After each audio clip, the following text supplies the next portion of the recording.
Hey Pirate fans, it's nice to have you back on Friday Night Lights this week as we talk about and reminisce about the 2008 state championship game, our back-to-back state championship.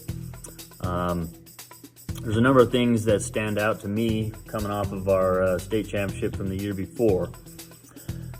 We were returning a large portion of the team. And so we knew that going into the 2008 that we had a pretty good chance at being really good again. And so at the beginning of the year, we tried to set the tone of the year as one of, our purpose is to win another state championship. And going back to back is difficult. We've done it a few times in Moapa Valley history, but this one involved me. So it was really fun to be a part of it, and lots of memories to reminisce about on this thing as I watch this game film. So hopefully we can entertain you and enjoy this state championship together. Hey Coach, thanks again for putting all this together. I forgot to introduce myself last time, so I suppose I probably ought to do that this time.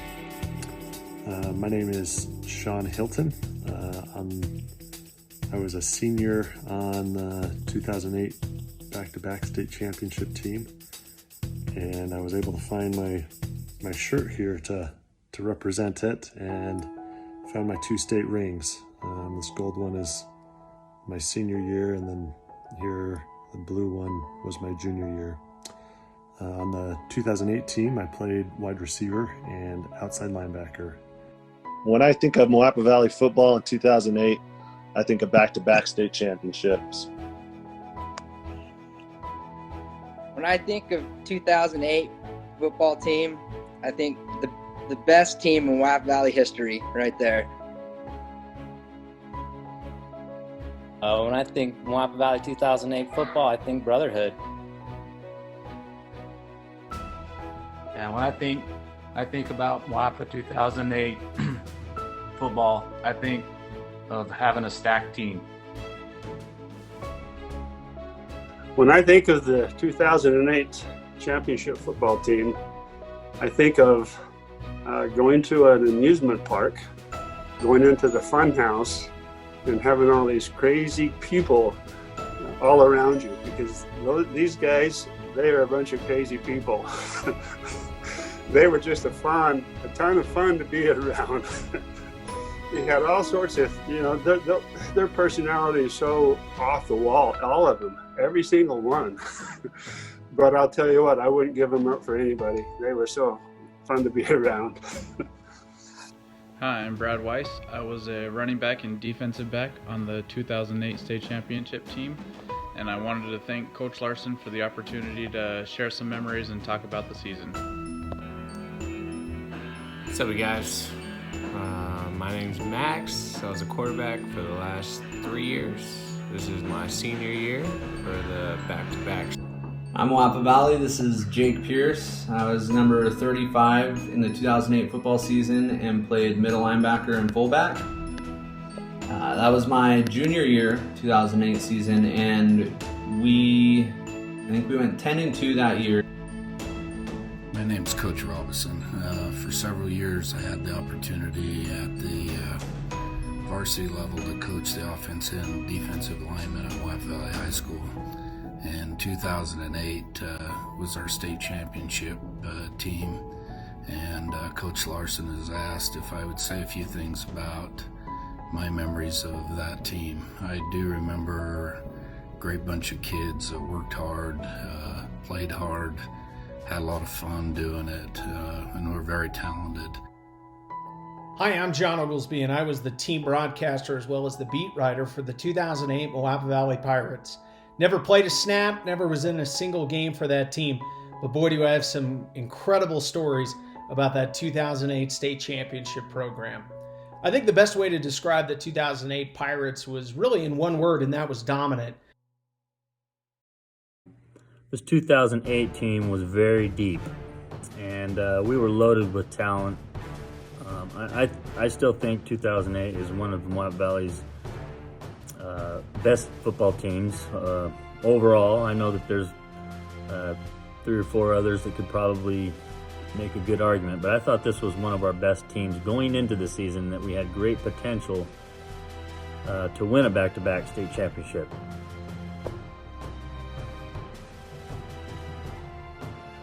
We started the season off with Fernley at home, and Fernley was one of the better teams up north, and that's something that I always appreciated about our coaches and our athletic directors and our scheduling, is our non-conference games. We always scheduled tough competition, and I remember the coaches told us over and over, we schedule these tough games for our preseason games, our non-conference games, so that later in the year when we get down to our conference games, we will have been in tough situations against good teams, and it will end up benefiting us in the end, and it definitely did.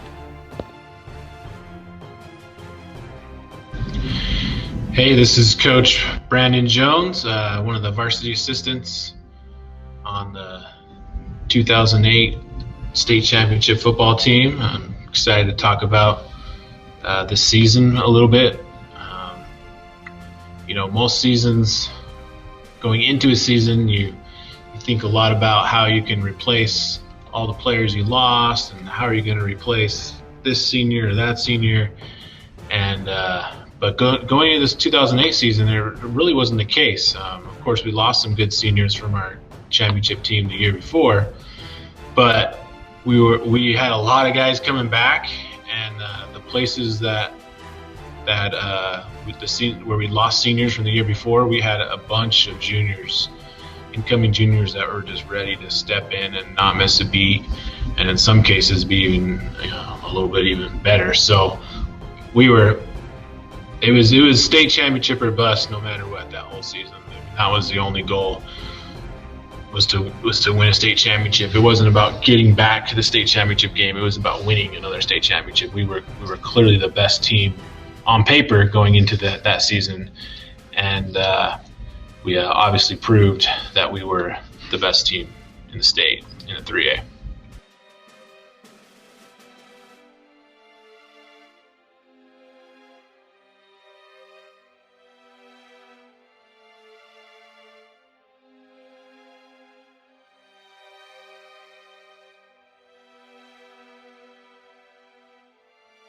I remember shortly after the win, just even the night, we were still in the locker room after the win of 2007. We went down, or it was on the sideline. I remember having this just brief conversation with Coach Lewis. We looked at each other. We just both had this big smile, grin on our face. And we thought, we are getting just about everybody back on that team. I mean, we're getting a lot of good players back. We lost a few studs to that seniors, but we looked at each other and think, we've got a good chance of going back-to-back next year. And we both were I remember just being so excited to fast forward to that 2008 season. And it was just interesting how it played out. It was, the fact that we went back-to-back. But I remember that little brief conversation I had with Brent, just, we have a good chance of going back-to-back because we got a good team coming back next year. Oh, man, for me, I started playing football with these boys in 8th grade, and I remember we were talking all the way back in middle school that we were going to take it then. So, obviously, after 2007, when we made it happen, then it was like, okay, we're really going to do this thing. And, yeah, we were able to make it happen.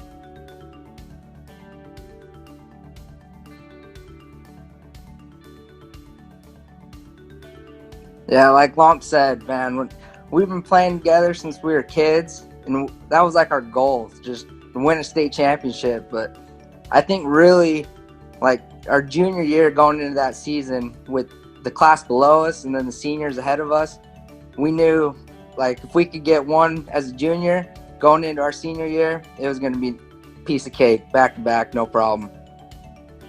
When I think of that team, we were coming off a state championship win my junior year, and to be honest with you, one of the things that motivated me the most being a senior is I remember a few seniors as my junior year when we won state, I remember a few of them actually said to me that they were grateful that they were graduating and going out on top. And for whatever reason, it motivated me to say, you know what? Yeah, I want to go out on top too. And so I kind of took that as almost some serious motivation to prove to them that, hey, us juniors becoming seniors, we're going to do our best to certainly live up to that standard and leave state champions as well. And fortunately, we were able to make that happen. One thing I could say about this team is we came in pretty much knowing we were going to win. Actually, a couple games into the season, the coaches told us to stop saying state championship. So our second game of the year, we got up against Hurricane. Up to that point, I had never beaten Hurricane, and it wouldn't be until 2013 or 14 that we finally beat Hurricane. I always liked to play Hurricane because they always gave us a true test, and it showed us where we were at as a football team earlier in the year. It exposed a number of our weaknesses and showed some of our strengths. But taking one on the chin up in Hurricane allowed us to experience a little bit of adversity, which we kind of needed because we might have been a little cocky going into that first few games after our state championship the year before. I know Hurricane was a true test and showed us the things we need to improve on. Game 3 featured the Kanab Cowboys out of Kanab, Utah. Kanab's a team we've played over the years, going all the way back to the Taggart years. Love scheduling those guys because they always played hard and were physical. They ran the wing tee like we did later on. So they came to town, but I don't think they were expecting the whooping we put on them, 37-6. And it was a good game to get back on track after the Hurricane game. One of the main things that I remember about this 2008 season is how competitive we all were as players on the team. We were big, we were fast, we were strong, we were talented. But beyond that, we were extremely competitive with each other. It seemed like every day in practice, every play was somebody competing against somebody else. I mean, even down to the wind sprints and conditioning at the end of practice, it was always a race to see who was going to finish first. And that competitiveness definitely helped us throughout the season and helped us be successful.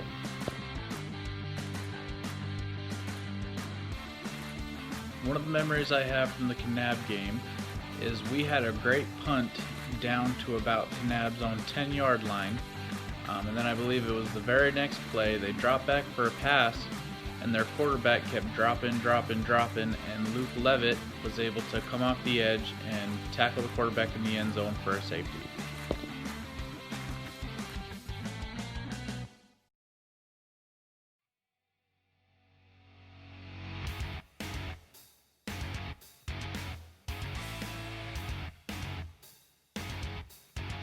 Another little story from the Kanab game. We were winning big late in the fourth quarter, and my little brother Kellen was the backup quarterback of this season. And Coach Lewis had told him that the next series on offense he was going to go in at quarterback, which would have been his first time at quarterback in the season. Kanab scored a touchdown and they were kicking off to us. They ended up kicking me the ball, and I ended up returning it for a touchdown, so we were going to go back on defense. When I get over to the sideline, Kellen was pretty upset, and he walks right up to me and says, "Thanks, jerk," because he was missing out on his first playing time at quarterback of the season.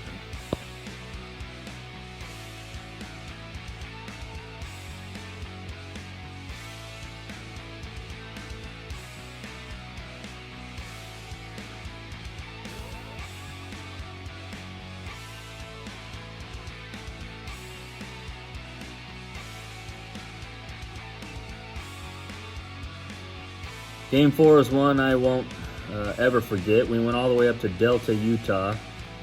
Can't remember how I got this game, but Delta was tough, and they had a big group of seniors that we were going up against. And this game turned into a real track meet. It was big plays on both sides. I know we fell behind 3 touchdowns right out the gate, and we fought back in this game.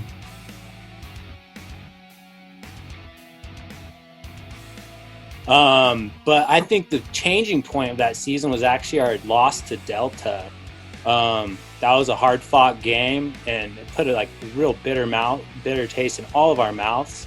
And after that, we were just hell-bent on just demolishing every team we saw, which, watching the highlights, we really did. We were just like a pack of wild banshees out there, and we had so much camaraderie and just passion. Everyone was just going all out every play. That Delta game that Lom's talking about, I remember quite well. I think we were down early, came back, and either brought it within 1 score or tied it up, and then our quarterback Max got ejected. I'm still a little pissed at him for it. The Delta game was another physical, tough, competitive game. Unfortunately, late in the game, we had some bad bounces that we just couldn't overcome. We ended up losing that game. And I think in quarter 4, you can see part of the game where it was 34-20, and Max hit Kellen Weiss over the middle, and he was just about ready to enter the goal line, and he was tackled, and his knees hit, and the ball came out. The ref declared the ball was fumbled out of the end zone. Replay clearly shows that his knees were down before he went and fumbled. So anyways, that would have made the score 34-27, and I thought we had a chance to come back and win that game, but we got homered a bit on that call, so we didn't come away with the victory. But lots of adversity that we had to overcome after this game. Man, that Delta game was sure frustrating. I remember cutting it to 7 right there, start the 4th quarter, and playing good football. I remember feeling very confident that we were going to win that game. But sure enough, Kellen getting right there to that pylon, and unfortunately, the ref went the other way and said he fumbled it out of the back of the end zone rather than the touchdown there, and then Max just lost his mind. And I don't ever remember a player getting kicked out of a football game for arguing with refs, but sure enough, that was a pretty heated moment there, and Max got tossed there, and so we didn't have our starting quarterback there to finish off the game, and unfortunately we weren't able to get the W in that one. After the Delta game, we were sitting at 2-2, which wasn't where we were expecting to be. And the coaches kind of gave us a challenge after that game. They told us it was gut check time in our season, and they challenged us and asked us, what are we going to do to respond? How do we want the rest of our season to go? And I think we kind of took that to heart, took that challenge to heart, and we were definitely intent on going out and dominating the rest of the season and running the table like we did. And I remember one of the biggest things about those teams that we lost to was their discipline, and we knew exactly what they were going to do, but they just still went out and did it. And from that moment on, I remember our mantra, and I remember coaches saying it all the time, is just do your job. If we go out and execute, we'll do exactly what we want to do, and no one's going to be able to stop us. And that's what we did from that point on the rest of the season, honestly.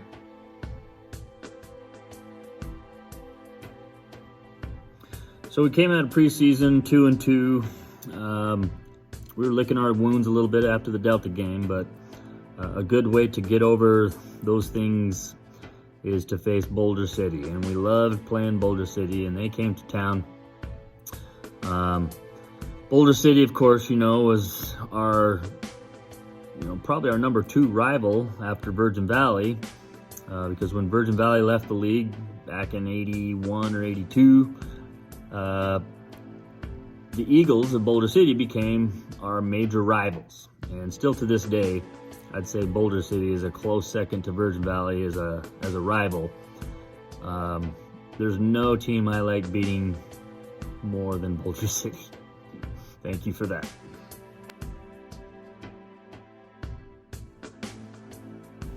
One of the memories I have about the Boulder City game is that at the beginning of the season, Boulder City thought they were going to be pretty good that year. They felt like they had a good team. They had a lot of talent. They thought they were going to challenge us and everybody else in the division. And before the game, everybody knows we warm up on our practice field, the soccer field, just next to the football field. And we come out of the locker room to start stretching, and Boulder City's on the practice field where we warm up, and everybody knows that we warm up. We ask them to move, they won't. They only end up moving when our coaches come out and tell them that's where we warm up, they need to move. So eventually they moved, we were able to warm up, which kind of pissed us off a little bit. Get our warm-ups done, go back in the locker room, do the pregame speeches, come out on the field, and Boulder City decided they were going to warm up on our side of the football field on the field. So by that point, I mean, that was the second time they had done it. So we were pretty hot. We didn't take too kindly to that, felt it was pretty disrespectful of them. And they just gave us a little bit of extra motivation, and we went out and dominated them. We ran right over the top of them. Our defense shut them down, and we controlled the game.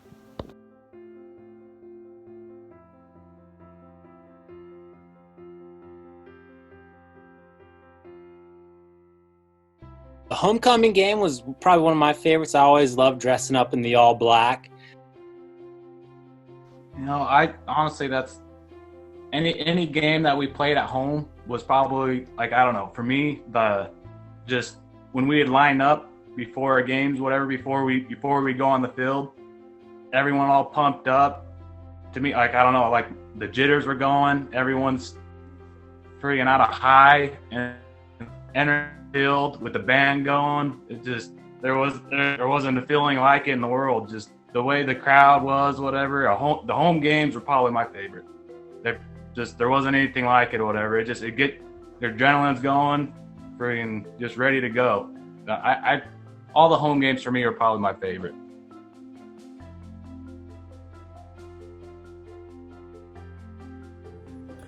Our second league game of the year was against Faith Lutheran, and Faith Lutheran liked to throw the ball about 9 out of 10 downs throughout the game, and that's not a good game plan against us because we had such a great defense. We put so much pressure on their quarterback, and we're in their backfield the entire game. So we put a pretty good hurting on Faith Lutheran.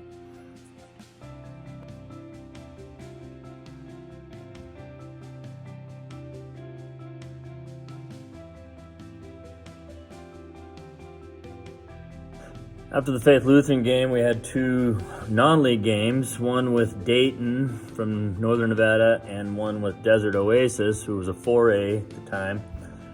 And we were able to blow both those guys out in preparation for our Virgin Valley game the next week. The Dayton game was particularly impressive, 49-0 win at home. I remember a funny story from that game. Brad Weiss went over 1,000 yards rushing on the season.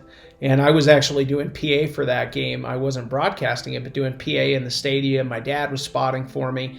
And I remember at a certain point, Lance Robertson doing stats down on the sideline got up to the booth that Brad had the yards to go over 1,000 yards on the season. And I thought, man, we should really announce this. That'd be great. So I did. And I remember Coach Lewis looking up at me from the sidelines with his look of like, John, we got other guys in the game. We're still playing a game. You can't announce that now. It was certainly one of those choice exchanges that he and I had non-verbally where I knew what he meant. But you got to admit, it was a pretty incredible accomplishment. One of the things that made this team special was our talent that we had all over the field. We had a big, strong, talented offensive line. who opened huge holes all season long. But then beyond that, we had on one side of the field the tallest receiver in 3A who was making catches and touchdowns all season, and then on the other side we had probably the fastest receiver in the 3A as well.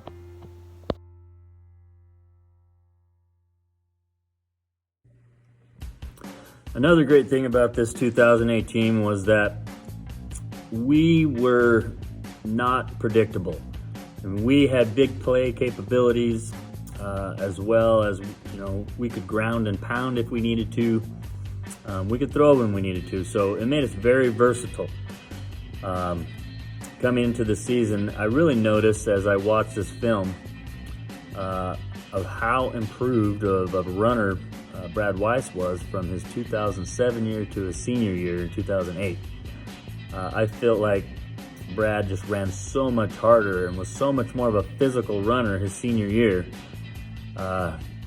That right there became our backbone of pounding the football. And with the strong fullback and Jake Pearce, we had so many options, and I just thought it was one of the best running games that Moapa's had.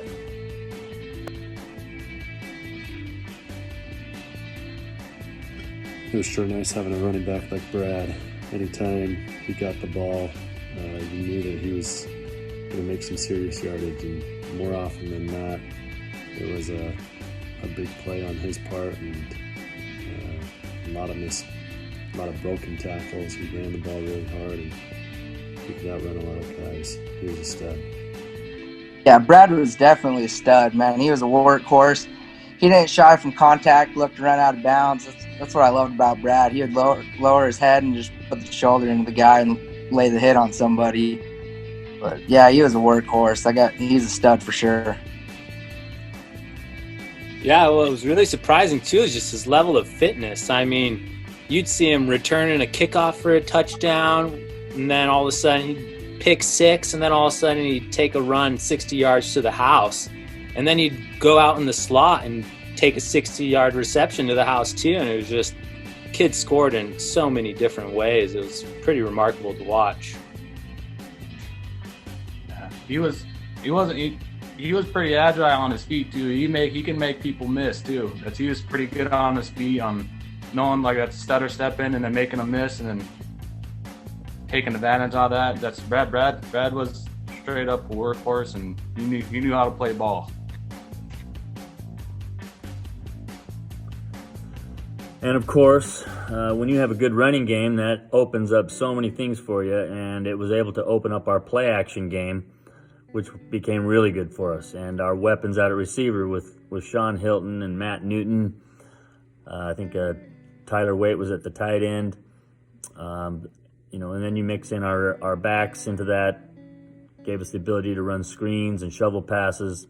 I can imagine we were a very tough team to defend. Offensively, we were loaded. Max was just starting at quarterback. Max was returning for his third year as starting quarterback. And that experience is clearly evident in the way he played the game. I mean, early on in that season, you watch him play against Hurricane and just how he extends plays. I think he dodged like 3 or 4 defenders to extend a play and made this pass that was, caught down the field, and just him being able to control the offense and dictate what's going on. He was always, Louis very big on our quarterbacks knowing where everybody lines up, and of course they should be able to know that. And Max was good at that. He knew where the kids needed to be lined up, and you often see him pointing fingers and telling kids where to line up throughout the season. So just off the top of my head, it's nice to have a quarterback who was as capable as he was and as smart as he was, just running the show and making plays, extending plays, and being able to throw the ball.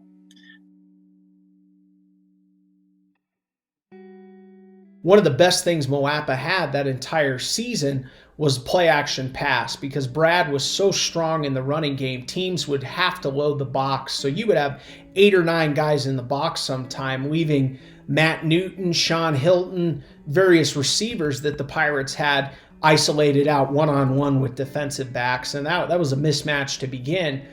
Max was great at a ball fake. Brad was really good at selling a play action pass, and then Max was really adept at rolling out on a bootleg play action pass and then being able to find people downfield. Another thing about Max is he also had decent sized hands, good enough to where he could put a decent pump fake on a ball. And that really did help him a lot because he was able to pump short and then throw down to some incredible athletes downfield that Moapa had on that 2008 team. Again, just a really fine-tuned offensive attack, and I think Max did a good job of managing all that with his athleticism in the backfield. Max always had a swagger about him where he was a bit cocky, but in a very good way, to where you always liked having Max on your team because of that swagger that he carried with him. Yeah, Max was definitely a winner. He was a stud. He knew how to extend some plays and get the ball downfield to our playmakers. He just had a good eye. He knew how to win games, man. I'd pick Max over any other quarterback that year, hands down.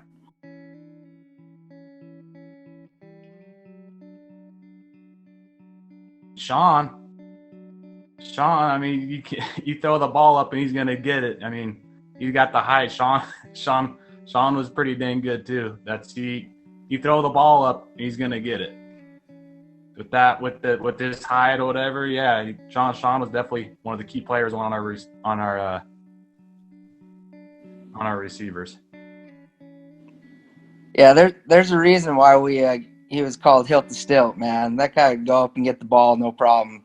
Shaun wasn't no slouch. He was just as good as anyone out there, man. Can't say enough about Shaun Hilton, man. He was underrated for sure. Did everything. Caught balls on offense and just held it down on defense. There's nothing he couldn't do.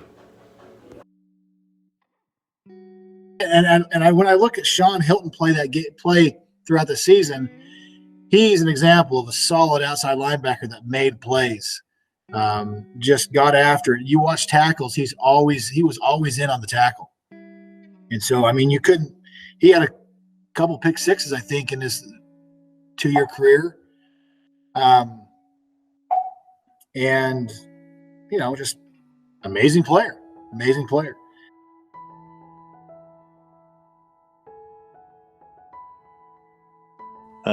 I think you can always look at Virgin Valley game. It was just awesome, especially the year before, beating them in state, and that Virgin Valley team was stacked.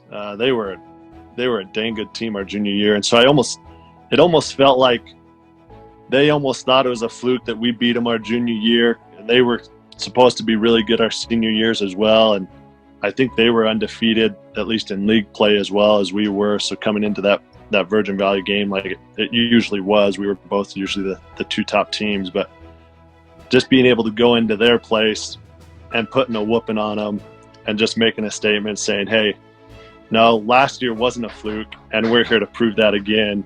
We'll put it to you on your own home field to prove that. So going into the Virgin Valley game, both us and Virgin were undefeated in league, and we were playing for, of course, seeding in the playoffs, and it was at Virgin Valley's field. So Virgin Valley returned a large portion, from their team the year before, which was really good. And so this was a tough game for us, and we knew going in that if we could get past Virgin Valley and get a good seed for the playoffs, that we'd be in good shape. So if you remember on the 2007 state championship game, Coach Jones talked about a formation that we ran in the 2007 state game to perfection. We called it the base offense, where we had 2 fullbacks and a tailback. And I remember we ran a base formation where we motioned one of the fullbacks to the right, but then we acted like we were going to toss it to Brad, but then flipped around and run the trap to Jake Pearce. And I remember running this to perfection. Jake hit the hole and ran for, I think it was about a 55, 60-yard score to to get us on the board in that Virgin Valley game. That score really set the tone. And I'll always remember Jake Pearce's little celebration in the end zone. Epic. One of my favorite memories about this Virgin Valley game was I was fortunate enough to have an interception return for a touchdown. And after I scored the touchdown, to celebrate with my teammates, I kind of jumped to do the chest bump. And instead of jumping with me, Tyler Lomprey kind of lifted me up and held me in the air for a second. The refs threw an excessive celebration penalty on me. So I went over to the sideline, and Coach Brent May was on the sideline. And I was in his math class that year, and he came over and started talking to me and says, "Geez, it looks like if you don't fold your arms and run off the field, they're going to throw a flag on you." So he said, "You know what? Next time you score a touchdown, if you fold your arms and run off the field, I'll give you some extra credit points in math class." So later in the game, I was able to score another touchdown. I tossed the ball to the ref, folded my arms, and ran straight off the field right to him and said, "Looks like you got to give me some extra credit." You know, the Virgin Valley game that year, I would say, to me, it was supposed to be a big game. It was supposed to be a big game. Virgin was not the team that they had been the 2 previous years when the Pirates and the Bulldogs had faced off in state title games. That was pretty evident. They just didn't have the horses on the line of scrimmage, didn't quite have the skill guys, but still a really good football team. And there was a lot of hype going into that game, and it really ended up being a pretty dominant Moapa win. But I think the biggest story behind that game, there's 2 stories. The story that people know, and then there's the story that people don't know, and I'm going to tell both. Number 1, that game was all week about overrated. There was an online message board where someone had stated that several individuals from Moapa Valley were overrated. 2 of those people that were prominently mentioned were Brad Weiss and myself. And it became a thing all week. Both teams had signs, people in the crowds chanting overrated, made newspaper stories in Mesquite as well as in the Moapa Valley Progress. It was a pretty interesting comment to be made by somebody before a big game like that. Well, the real story on who made the comment of Moapa being overrated, the person who did that was me. That's correct. So at the start of that week, after so many dominant wins going into the Virgin Valley game, I got the sense, being around a lot of those guys who were my friends, that we needed an extra boost of motivation. Now, you got to remember, Brad Weiss was one of my really, really close friends. Brad and I were really close. And I knew, knowing him like I did, that there was nobody that was as motivated by slights and by people questioning his abilities as Brad. So I wrote up on an online message board as, I think it was like VV Fan for Life, some weird hashtag name. And I wrote up, Brad's overrated, Moapa's overrated, kind of went on down the line. Well, it ended up being that Brad had almost 300 all-purpose yards in that game, had a couple touchdowns, great kick. Brad was a great kick returner and had a really strong performance in that game, returning punts and kicks. And so the battle for the hammer, which Moapa claimed that year, was really the battle over who was and who wasn't overrated. And Moapa was not overrated. And Brad performed as I knew he would. When he was slighted, he always would show up to the big games when people doubted him and usually performed very well.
So the first round of the playoffs puts us against Faith Lutheran, and this would be the second time we would face them this year, both at home.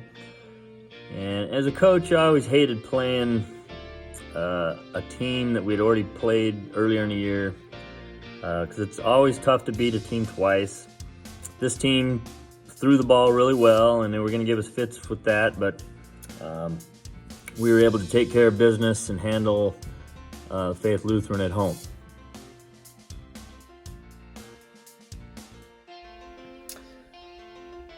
Always remember the playoffs. To me, it almost seemed anticlimactic. Moapa was so much better than the teams they faced. Faced Faith Lutheran in the first round. That wasn't even close. Faced Fernley again in the state semifinals. That was another blowout. It just, to me, was every team that faced off against the Pirates just was completely outmatched on the line of scrimmage. And that wasn't even counting the skill players. But they just simply didn't have the athletes to compete. So even if a team started out a game performing pretty well, they just weren't able to keep things going the way that they needed to. And I think that was really told as the season went on, and especially showed itself in the playoffs. You know, I remember Jonathan Oglesby he was in our grade, and he never played any sports that I remember, but he was probably one of the biggest sports fans that I know. Not even just Moapa Valley. I mean, overall, he knew sports inside and out, especially Utah Jazz. He was one of the only buddies or whatever that actually liked the Utah Jazz. I love the Jazz. So, but I remember that senior year, he broadcasted a lot of our games for us there on football, and I know basketball wise, I think he broadcasted on the radio almost every single one of our games. And so he was at least when I think back of that year, I think of Johnny Thunder, and just how well he broadcasted for us and made us relevant. He wrote in the newspaper, the local progress there on us each week. He was a stud. Yeah, he loves Moapa Valley sports in general, just all of them. And now he's a pro broadcaster now, right? He had a voice for announcing, that's for dang sure.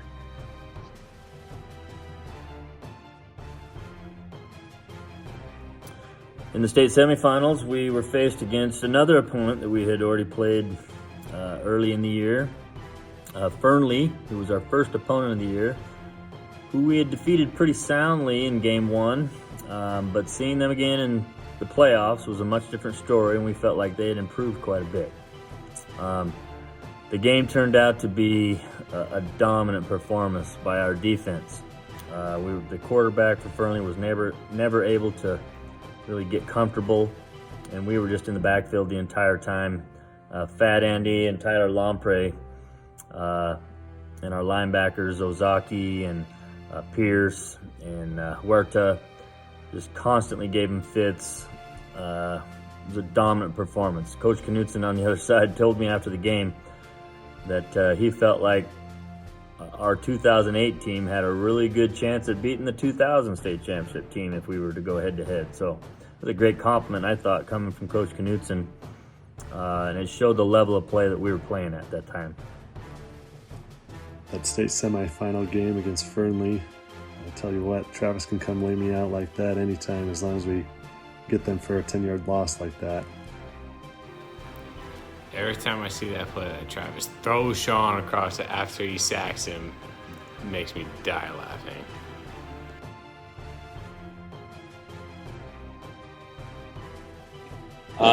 And then, that D-line, I mean, we would just eat up blockers, it seemed like. Watching the highlights, it was kind of impressive how much stuff we just stopped. Tackle for loss, like Shaun was just saying, like every play, run play up the middle, like just snuffing it out. And so, that's huge when your linebackers fly around like that, and you got big hog mollies up front to take on those blockers to free them up. Because that's the last thing you want one of your linebackers to get latched on by one of those big boys and get pancaked. So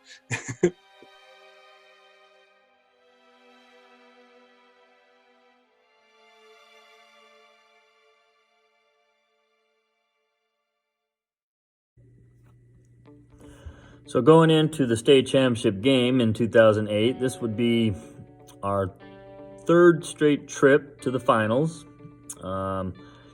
It would be my fourth trip in 6 years, but this time really we came in feeling pretty confident that we were the better team over Truckee. Coincidentally, we would go on to play in the finals every single year all the way up through 2012, but this was the first of many battles that we would have with Truckee High School. When you run out, you come through that little tunnel and you fly through the paper and the balloons are flying and that pep band's go. Our pep band was the best in the state. I mean, they got you motivated, and hearing them play songs, and I mean, I'd get goosebumps, man. It was awesome. One of the things I remember about the state championship game was pregame. Both Truckee and us were kind of coming out of the locker room at the same time, and there was a lot of chatter going on between the two teams, and they were trying to intimidate us. We were trying to intimidate them, but I remember it getting pretty loud, and there were a lot of testosterone flowing between the two teams.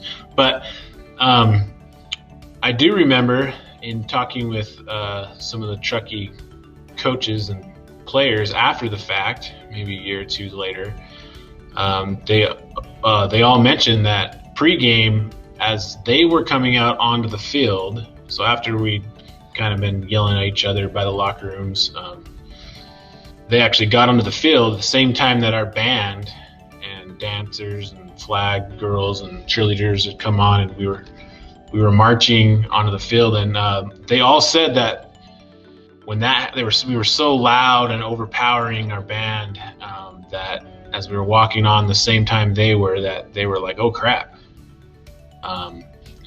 It had been a few years since we had played Truckee, and obviously the kids playing on both teams didn't really know the Moapa Truckee rivalry too well because it had been a few years, but the Truckee players and coaches all mentioned that the sight of our band walking out on the field was an intimidating presence, and said got their nerves flowing a lot.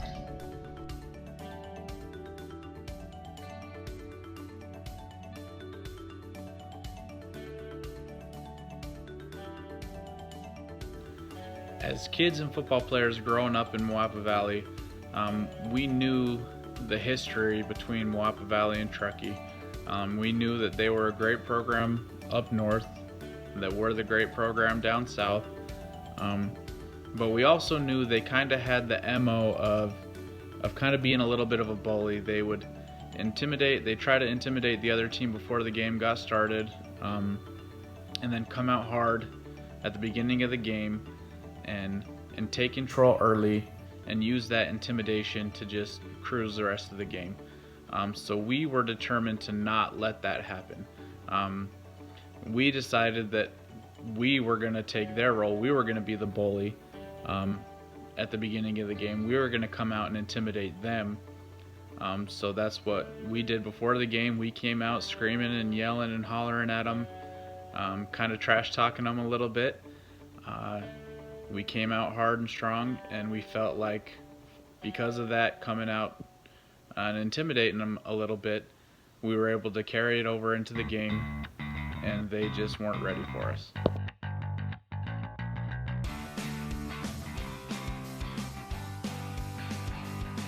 Yeah, I remember even like when we were coming out of the locker room, we were like converging with Truckee team. I remember there was so much smack talking going on, and everyone was so fired up.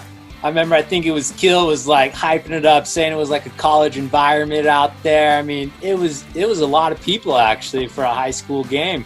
And I remember for me, the pregame, Truckee was known for like intimidating players with playing like, I think TNT or something like that.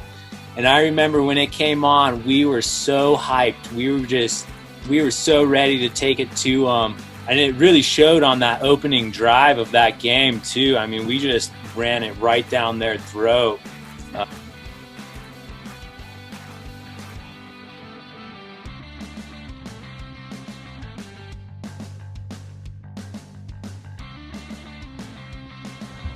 So I remember as I'm watching the state game, the very first play from scrimmage, Brad ran an ISO up the middle and we pounded it for about 15, 20 yards.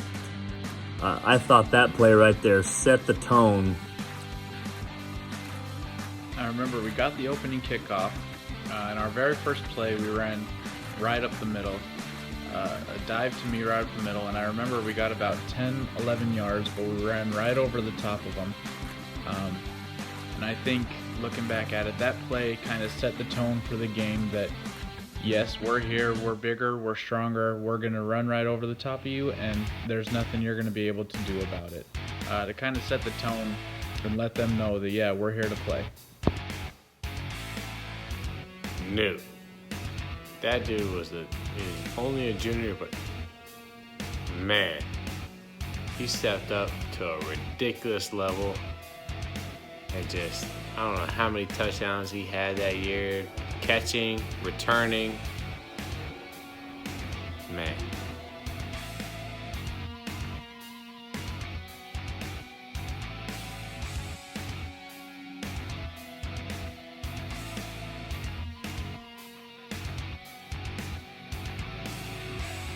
Matt, Newton, man, I tell you what, anytime that kid touched the ball, I felt pretty good about it.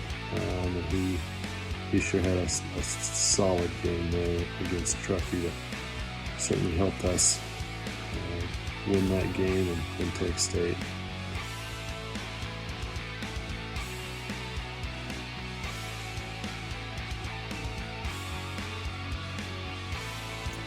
So I'll never forget, on Truckee's first play from scrimmage, they had a holding penalty, so it backed them up, and they were on about their own 10-yard line.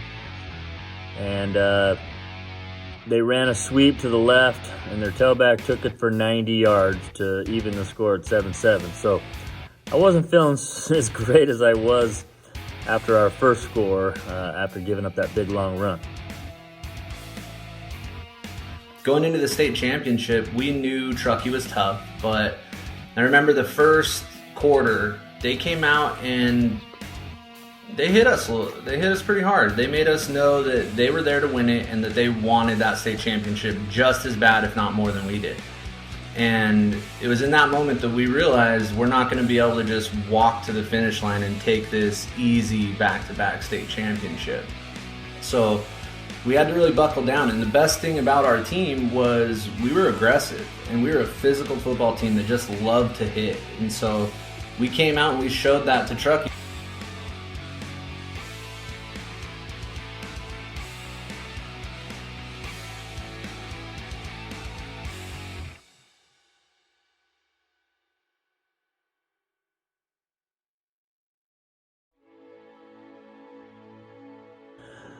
On our second score in the game, we'd ran a little base toss to the left, and Alex Huerta was our motion guy, and then he was supposed to block the linebacker. You'll see what an awesome block Alex puts on their linebacker. He blocks him for about 10 yards on this toss play, which allows Brad to score.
all throughout the highlight video and then even the state game, you'll see throughout the highlight video how many times on kick returns and punt returns we were able to execute our punt return fake. As I was watching the 77 championship game last week, of course I noticed that a batch was running it in the 77 game, and the question came up as to when we began doing this, and it was, of course, back in the Grant Bushman days. Well, I always loved this as a player. I thought it was a great weapon, and when I became the head coach, one of the traditions that I thought needed to go with us was this punt and kick return fake. And we worked this thing in practice over and over, and the kids will tell you that we worked it to perfection. And this year, I don't know how many touchdowns we had for punts and kickoff returns, but I know it had to have been at least half a dozen or more, with many more long returns that set us up in good field position. So this was one of the most important weapons that we had all year was our punt and kick return teams. They were huge weapons for us, especially with Matt Newton and Brad Weiss back there. You couldn't have too much better guys than that.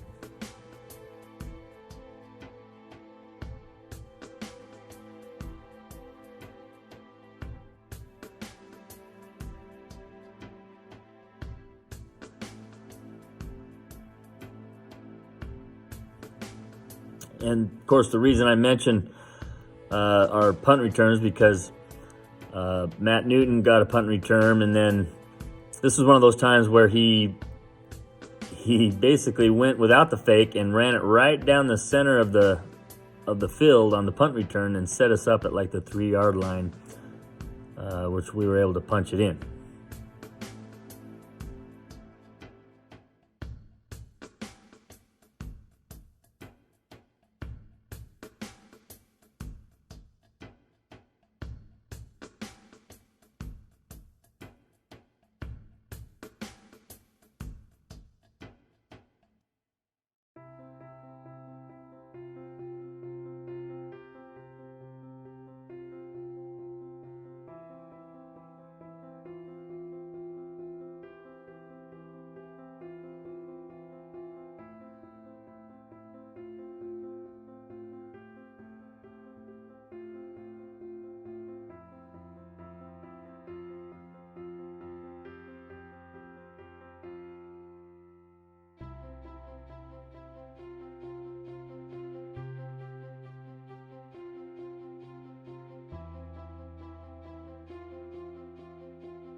Now for our third score, this was probably one of my favorite plays of the entire game. We had been showing the base formation quite a bit, and so after holding Truckee on 4th down, we were able to get the ball, and we lined up in the base formation, but we didn't run any motion, and we just had Max do a one-step drop and fire a slant to Matt Newton, which he took to the house. That was awesome. It was my favorite play. I put it as my number one. I just love the fact how he winds up and just plants that back foot and hucks that ball as slant so hard you see his back foot come off the ground. And he just puts it right in between the outside linebacker and the corner, and Newton snags it and goes and runs 50 yards or so for a touchdown. Matt just ran a slant. Max hit him on the money. Matt outran the defense for probably about a 70-yard touchdown. And that just showed his speed, his talent. It was a great throw. and it was a very big play for us early in the game.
It was on defense, whatever, and I got a sack right there. A couple more yards and it would have been a touchback. That's one play that always stood out to me or whatever. That's getting that solo sack in the back. It would have been a couple more yards, it would have been a touchback. That was a pretty awesome feeling. Getting that solo sack there in the back. Forgot to mention Riley Staley, who got yoked that season. Later, towards the end of the first half, Dallin Seeley intercepted a pass and was able to return it down inside the 10-yard line, setting us up with good field position to score again before the end of the half. All year, he was a ball hawk. He had so many interceptions that year. He stepped up huge for us. He was just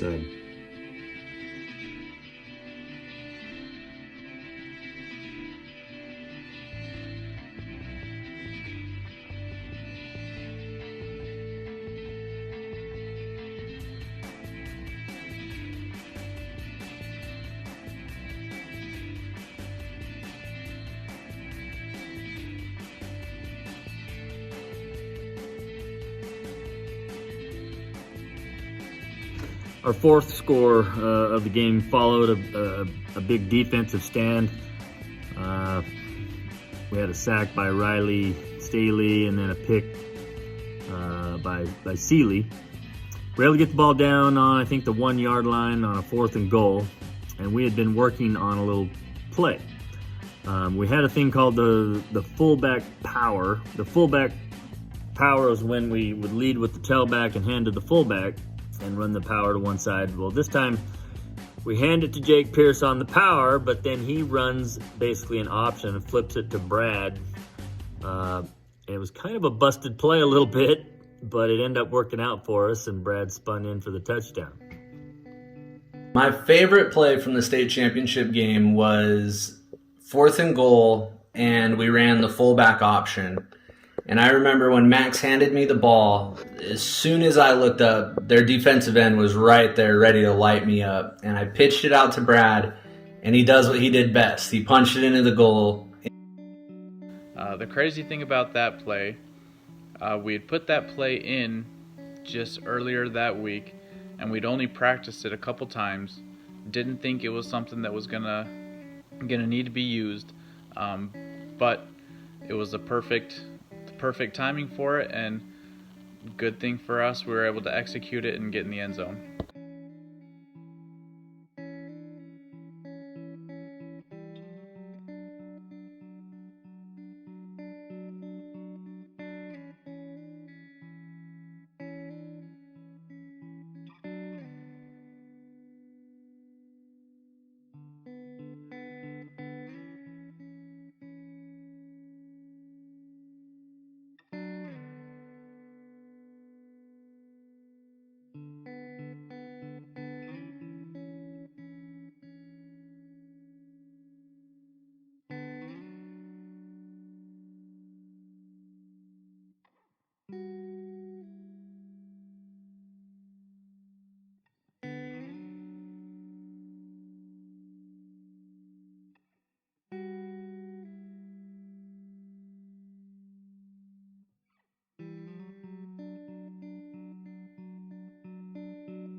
day before we played Truckee.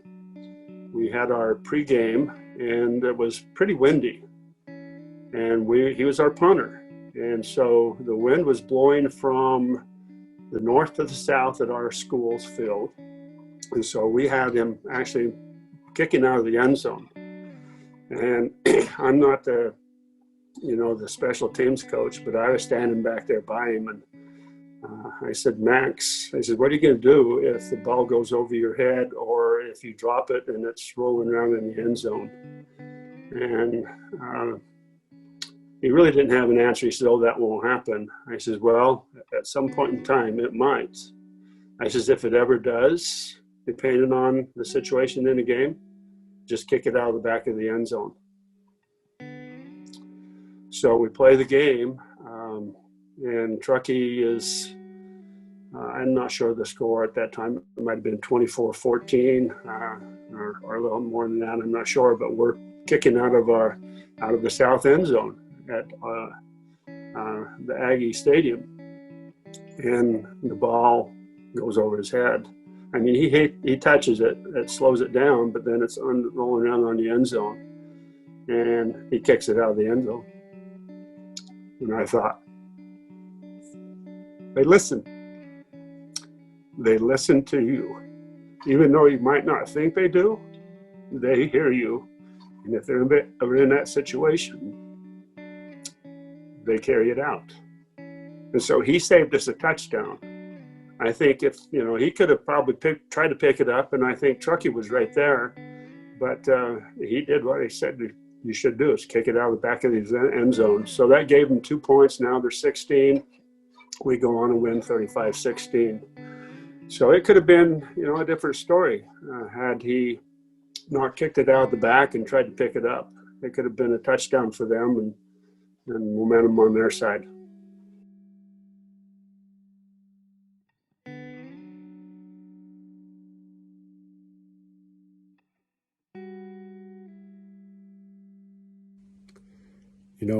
We had some really good skilled position players for sure, but hands down, our offense and defensive lines just dominated game in and game out, and that was certainly what enabled us to put a beating on so many teams, was just how dominant our offense and defensive lines were. I mean, our 2 defensive tackles, T-Lomp and Big Andy, they just destroyed people.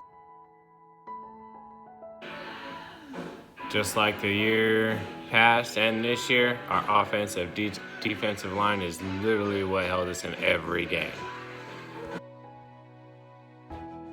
Yeah, we were all big across the board. I mean, really, Travis and Riley were some of our smallest guys, but they were just so tenacious. But I mean, we just had so much size, and we had Colby, and we lost him for the season with the knee injury pretty early on. I remember that was pretty devastating because he was super athletic and super strong that year too. But I mean, just Big Andy, he was just always just so psyched on defense. It's watching the highlights. It's so fun to see his celebrations, and just he used to crack me up. And just, yeah, I mean, the line, we would all train together. We lifted together. We started doing the lineman challenge, I think, that year. And we just all worked so hard. We were just a cohesive unit. And I think it really showed with some of the lanes we would open up for our running backs. A semi-truck could have driven through some of those holes. So, yeah, hard to beat when you're just manhandling up front every single play of the game. Mr. Tyler Lomprey held the offense, defense, it didn't matter. He was a beast on the field, period. Tyler Lomprey, in my opinion, was probably one of the most versatile linemen that Moapa Valley ever had. Amazing on both the offensive and defensive line. Lomp was a guy lifted all summer. All year was dedicated to football. He used to run sprints in the middle of the night on the track with a parachute to get wind resistance. He was all in. We were all beasts I mean, I was probably the worst one on the line, and my backup was probably even better than me. We had so much depth that any one of us could go out for a few plays, and anybody that came in was probably just as good as us or better. We even had, I think Cameron Lyon was our center that year, and he was a stud. He played hard. Pretty much everybody from the line. Lomp, dude, that guy hit hard, played hard, man. Everybody. It was so much fun playing with those guys. I was left guard. Travis was right guard, and then Colton Doty, he was left tackle. Yep. But I don't know. Our line, I think it was a wall. I mean, we were pretty stout, and like Travis says, we were stacked in our second string. Just like I say, our second string was just as good as our first string, which is really good. Derek Parkinson, that's everyone had good replacements, whatever, and we were pretty stout. I mean, we were all, I'd say me and Travis, we were probably this smaller on the line, but we were quick. We did a lot of trap plays, and that was always fun. I always loved doing the 31, 32 trap. Yeah, that's Travis let him go, and I'd ear hole him, or I'd let him go and Travis ear hole him. Good stuff. And then, but yeah, we had a wall for a line. That's Andy. Andy was an animal. T-Lomp, he was a wall. He was a brick wall in himself. And we were pretty stacked. We had a really good line. Yeah, I think it's saying something when out of the 4 captains, 3 of them are your linemen. It shows a lot of respect that the team had for us too, that they really trusted us, that they could just ride on our backs. So yeah, that's exactly what I was going to say. I mean, it's certainly saying something when 3 of our 4 captains were our linemen. Having that strong of a lineman, both offensively and defensively, I mean, you go into any game feeling very confident, knowing that your guys up front are going to be, you put them up against anyone, and knowing that you have them up front, I take my chances against any team. So, in the trenches up front, the conversation between our offensive linemen and their defensive linemen, we're talking about what plays. So out of fun, Travis Ozaki, he started telling them what we were going to run, and just to see if they could stop us. Me and Lomp, the right side of the line, we definitely had a little bit of swagger to us, and we weren't afraid to give people a little bit of heads up and see if they could try to stop us.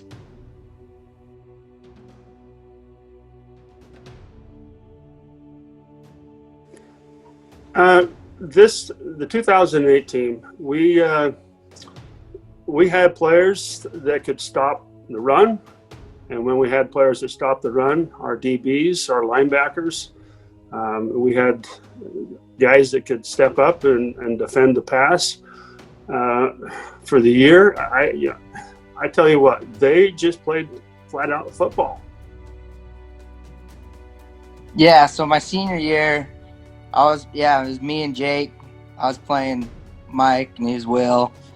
It was fun. Jake stepped up, dude. He was a playmaker. That kid was a stud, man. He hit hard. It helped a lot my junior year playing with Steve-O. Steve-O was a freaking beast. I learned a lot from him. And so going into my senior year, playing the year with Steve-O and then trying to help Jake a little bit, and we, like I said before, we had so much talent on our offense, and a lot of us went both ways, so that just transitioned over to our defense. And all of those other players just made me look good. I wasn't a star or anything, but all my teammates made me look good. Travis he's the epitome of what you want as a middle linebacker. Just a straight maniac. Didn't care who it was, he was going to go landblast them, and he did. Travis friggin' attacked the ball. He straight up attacked the ball. Like I said, he was way aggressive. Had a bit of a temper. if he could get a shot in late on the whistle, he definitely would. Travis was aggressive. He was a heck of a middle backer, and so was Jake Pearce. They were animals together. They were where they needed to be.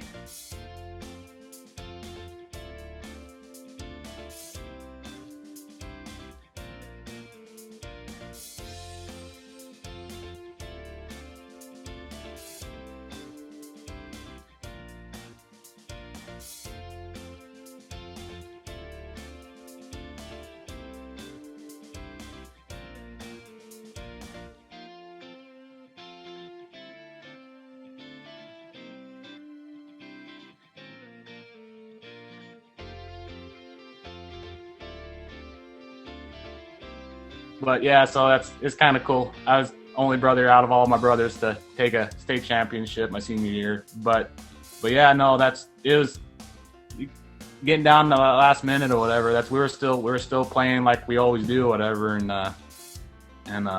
yeah, just watching that clock tick out or whatever. It was a pretty cool feeling. I remember being on defense. It was our last time on defense. And the game was handily over, but I didn't realize it until I think it may have been Killen actually that came up and was like, dude, we got this. And I turned and looked at the clock and was like, yeah, hey, heck yeah, we do. We're state champs, man. When I saw the clock hit zeros, that's when it really started sinking in. And I think I only cried 2 times my high school career, and that was definitely one of the times after that game I bawled like a little girl. But it's just one of those things we all played together from when we were little kids, and growing up, that's just a goal you set. You want to win a state championship for Moapa Valley High School. We're just the tradition at Moapa Valley High School. We're just a football school, and so for us to do that and have that goal at such a young age and then actually be able to achieve it, it was amazing. It was awesome. Yeah, I remember when the clock ticked out. I think it was Andrew. It was Andy. I think I remember there was a helmet that went probably about a mile high, and I'm pretty sure it was Andy. It was it was pretty crazy seeing that helmet go up that high. And then sorry Dallin, but Dallin Sealy, he was bawling like a baby. Just so happy, just tears, just crying, just coming down his face, giving him a hug. It was awesome. It was a surreal feeling. Just kind of after that clock ticked out, it was kind of surreal, whatever. We did it again, and it was just a surreal, amazing feeling.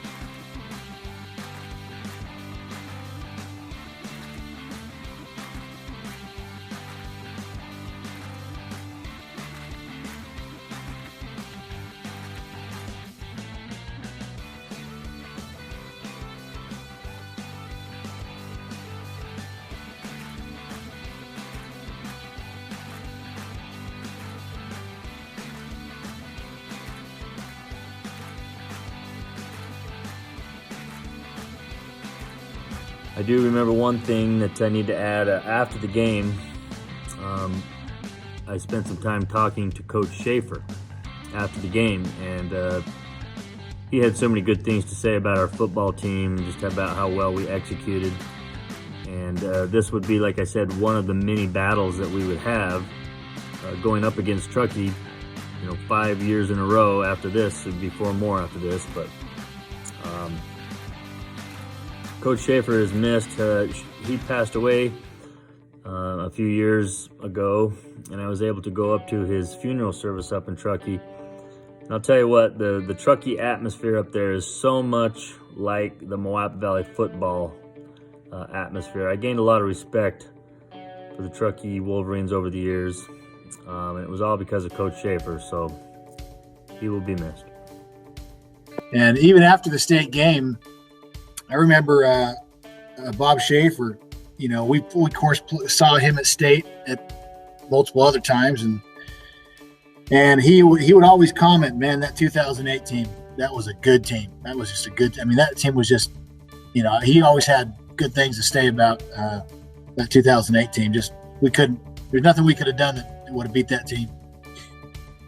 Yeah, I remember going out on the field and getting the trophy with these guys, and then turning around and being able to show it to our fans. And I actually almost dropped the trophy. I think it's there on the camera that you can see that I almost dropped it. But it was just such a remarkable feeling. I think Hickman talked about it in our 07 film, that it really is such a unique experience to be able to experience something like that.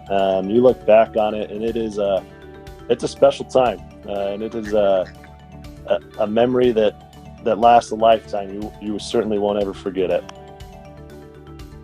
When I think Moapa football, I think packed stands and a winning football team. That's what I think when I think of Moapa football. I knew in that moment we were going to go win this game.